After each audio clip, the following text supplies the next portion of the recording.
Continue with our Eldorado Park protest coverage, where the police minister, Minister Bheki Cele, is in the area. We'll go back to our reporter Malungelo Booi, who's at the home of the late 16-year-old, where the minister is currently meeting with his family. Now, Malungelo, when we last spoke, the residents in the community were shouting, "Free Majid, free Majid." Who is Majid?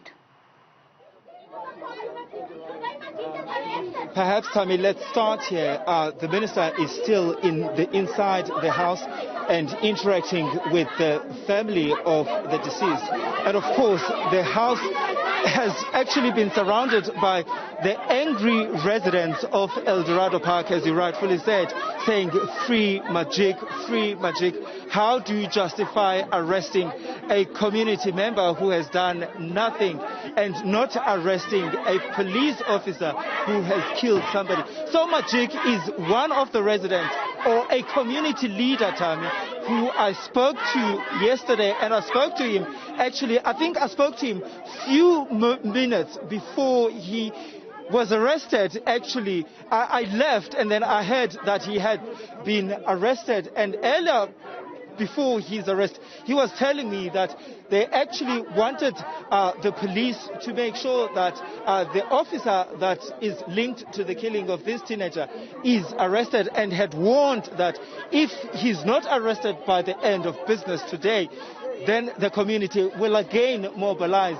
and take to the streets and begin their protest yet again. Of course, yesterday we saw those running battles between the police and the residents in this community who have been demanding justice for the killing of that teenager. And of course, you can sort of like get a feeling, and you know, it's palpable really, the anger in this particular community. Almost every resident that you talk to, Tammy, will tell you about how they are afraid of the police.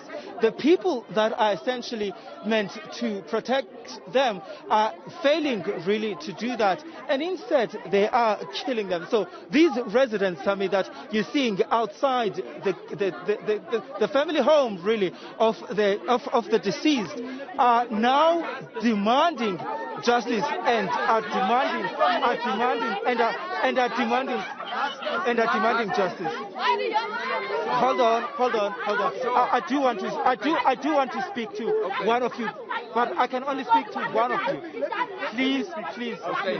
So please. 1976, Hector Peterson was killed. This is also a child, and we must take it up to higher structure. We want justice here in Eldorado Park. Like I said, Hector Peterson was killed in 1976. It was a big thing, and this is also a big thing. Now listen here. Let me tell you something.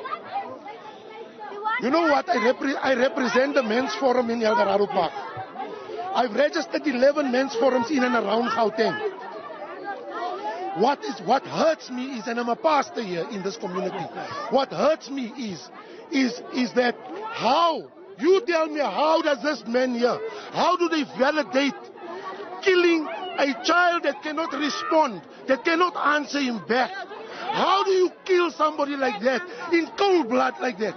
How do you do it? And then we don't hear nothing from the system. Is that how? This is how the system has failed us. Michael Masuta and that corrupt, that Abrams guy was here. We chased them out because they couldn't even implement a program that they brought. They couldn't even do that. Now they want to come again. What are they going to promise the family now?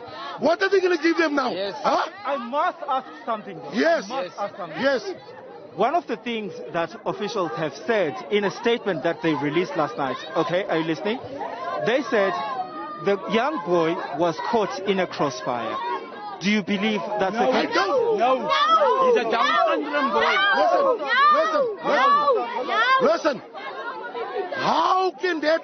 Okay, tell me something. How can a child that's got Down syndrome, what's he gonna do there? They shot him in cold blood. There's no other excuse. I'm trying to understand. How are these guys trained? They are quick to get into their big cars and come and shoot in houses that people are doing nothing. and shoot and torture people with guns. They are so used to guns. They play like cowboys and crooks, like small children. Yes. Huh? They are useless, man. They need training. They need training. Their heads are not right. Their heads are screwed.